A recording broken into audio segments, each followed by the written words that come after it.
আসসালামু আলাইকুম ওয়া রাহমাতুল্লাহ। প্রিয় দর্শক, আজ আমি আপনাদেরকে জানাবো ফিরাউনের খোদাই দাবি সম্পর্কে বিস্তারিত। সবাইকে শেষ পর্যন্ত সঙ্গে থাকার জন্য অনুরোধ করছি। প্রিয় দর্শক, আমি আগেই আপনাদেরকে জানিয়ে রাখছি যে এই ফিরাউনের আরেক নাম বা আসল নাম হলো কাবুস। কাবুস গোরস্থানের প্রহরী হতে মিশরের বাদশাহী পদে অধিষ্ঠিত হবার পর তার হৃদয়ের প্রচ্ছন্ন আকাঙ্ক্ষা এবার প্রবলতর হয়ে উঠল। হামান তার প্রকৃত শুভাকাঙ্ক্ষী এবং প্রধান পরামর্শদাতা, সুতরাং যে কোনো ব্যাপারই সে তার সঙ্গে আলোচনা ও পরামর্শ করত।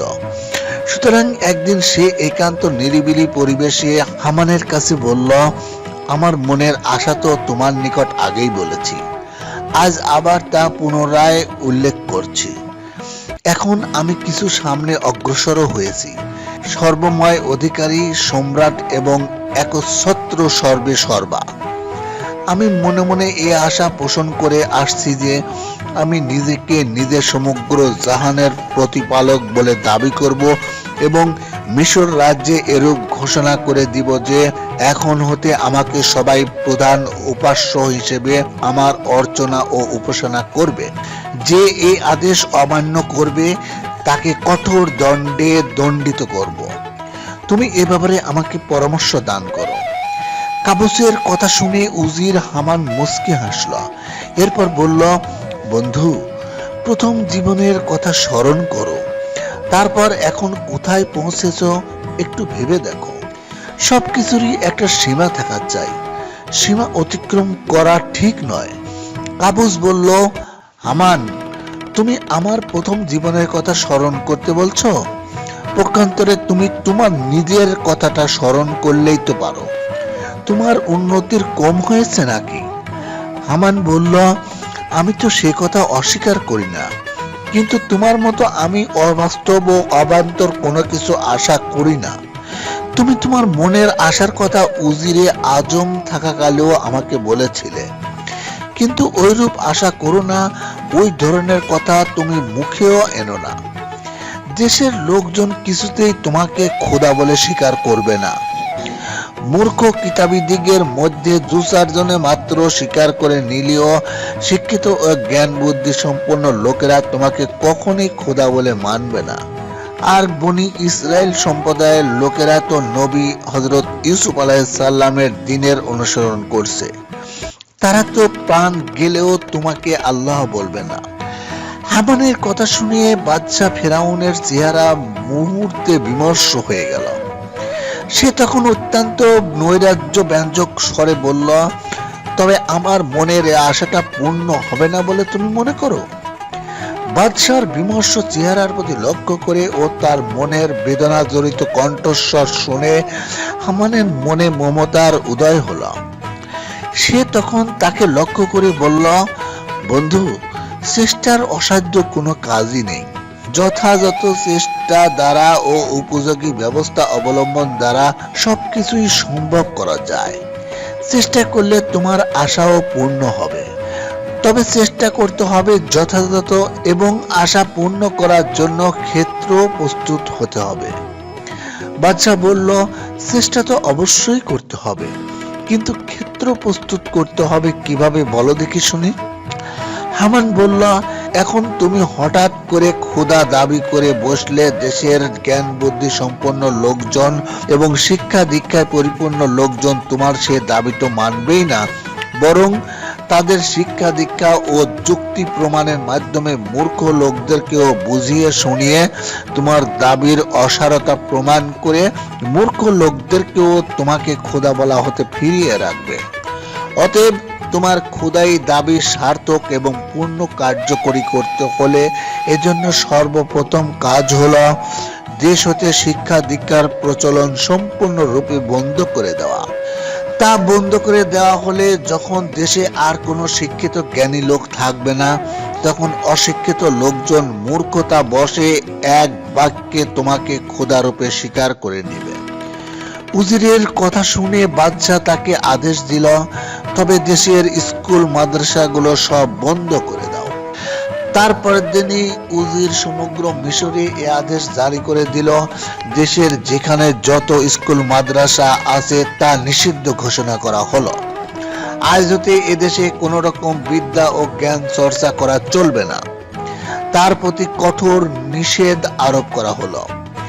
যে বা যারা এই আদেশ পালনে অবহেলা করবে তাকে বা তাদেরকে কঠোর শাস্তি দেওয়া হবে, এমনকি হত্যাও করা হতে পারে। এ কঠোর আদেশ জারি হওয়ায় প্রাণের ভয়ে সকলেই বিদ্যা ও এলেম চর্চা পরিত্যাগ করল। দেশ হতে ওয়াজ নসিহত একেবারে বন্ধ হয়ে গেল। এভাবে দেশের সব লোক ধীরে ধীরে মূর্খে পরিণত হতে লাগলো। কয়েক বছর পরে দেশে আর কোনো শিক্ষিত কিংবা জ্ঞানী লোকের অস্তিত্ব রইল না। যারা পূর্বেকার শিক্ষিত ও জ্ঞানী ছিল তারা এতদিনে মারা গেল। প্রক্ষান্তরে আর কোনো নতুন শিক্ষিত লোক সৃষ্টি হলো না।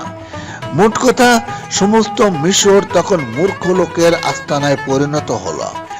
ঠিক এমনই অবস্থায় উজির হামানের পরামর্শে দেশময় ঘোষণা করে দিল যে আমি তোমাদের মহান প্রতিপালক, তোমরা আমাকে প্রতিপালক খোদা বলে মেনে নিবে এবং আমার উপাসনা করবে। তোমরা যেসব দেব দেবীর পূজা করছো তারা হলো ক্ষুদ্র ক্ষুদ্র খোদা। এদের এক একজনের হাতে এক একটি কাজের ভার অর্পণ করা হয়েছে, কিন্তু সকলের উপরে আমি সর্বশক্তিমান মহান খোদা তাআলা। অতএব তোমরা সকলেই আমার মূর্তি স্থাপন করে সকাল ও সন্ধ্যায় আমার পূজা ও আরাধনা করবে। যারা আমার এই কঠোর আদেশ অমান্য করবে তাদের মৃত্যুদণ্ড অনিবার্য। এ সম্পর্কে মহান আল্লাহ তাআলা ইরশাদ করেন, ফাশারা ফানাদা ফাকালা আনা রাব্বুকুমুল আলা।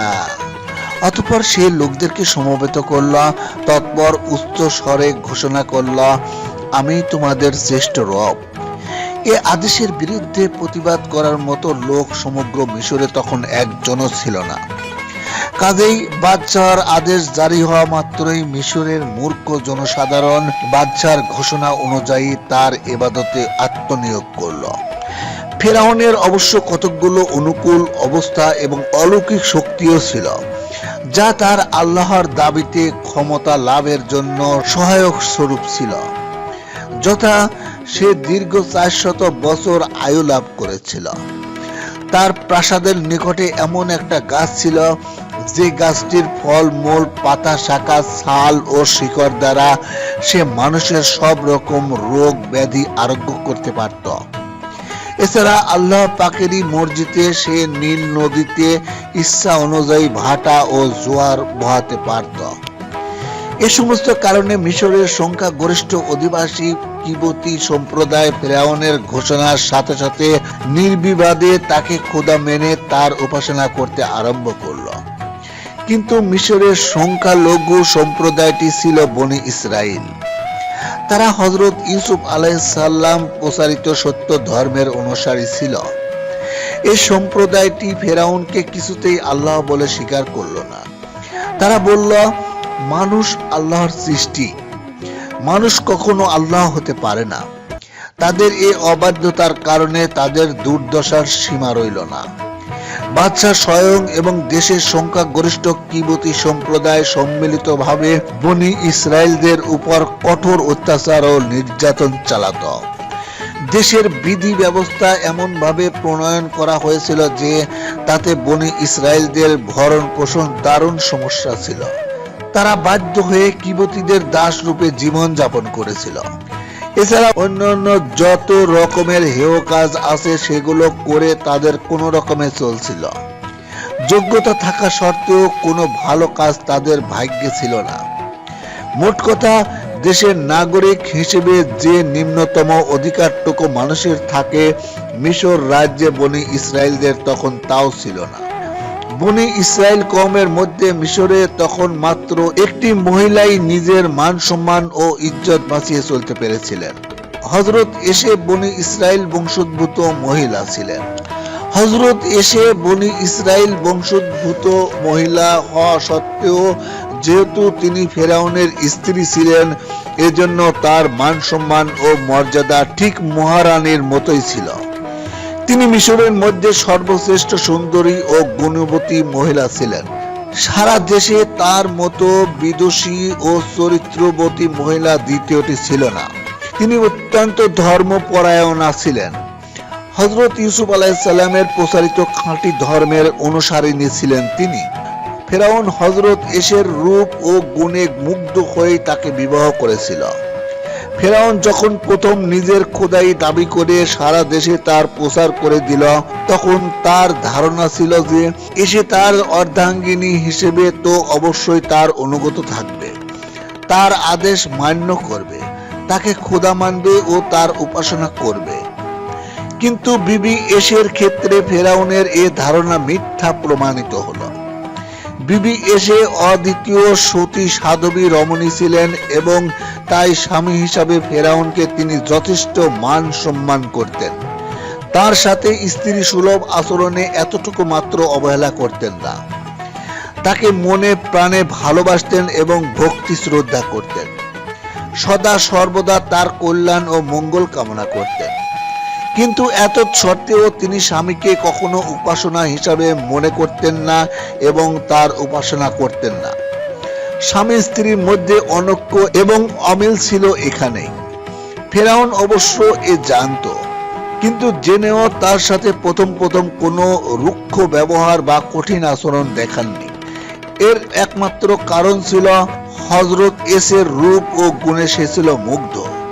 আর সে মনে মনে এ আশা পোষণ করত যে একদিন না একদিন এসে তার অনুগত হবেই। স্ত্রী হয়ে কতদিন আর সে এরূপ অবাধ্য থাকতে পারবে? কিন্তু শেষ পর্যন্ত বিবি এসে সম্পর্কে ফেরাউনের এ আশা কোনোদিনই সফল হয়নি।